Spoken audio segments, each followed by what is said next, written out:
A brush fire broke out in Pocatello earlier this evening. KPVI news that works for you. Reporter Zane Hopen joins us now live from the newsroom to give us the latest. Zane.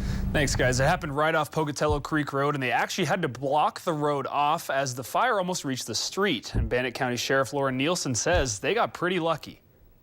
Around 5:45 p.m. Friday, a brush fire broke out on North Ridgewood Road in Pocatello. The fire covered about 2 acres of brush, and Bannock County Sheriff Lauren Nielsen says that the fire threatened a few houses nearby.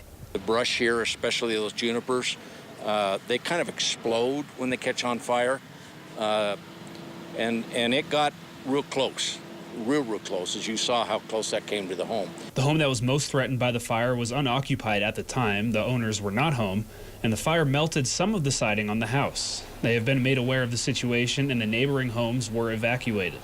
At around 7:45, the fire was contained, and the residents were told they could enter their homes again. We consider it a very successful event if nobody gets hurt and no structures get destroyed. The fire was in Chubbuck's district, and Nielsen says their chief declared the fire a gateway interagency fire, calling for all fire services north of Income in Bannock County to assist with the fire. And Sheriff Nielsen says had this agreement not been in place, this would probably be a different story. We're very lucky. I think the response was phenomenal. I think the fact that we all cooperate also helps.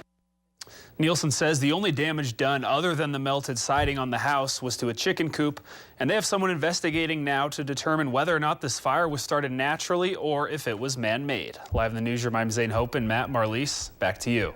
All right, thank you, Zane.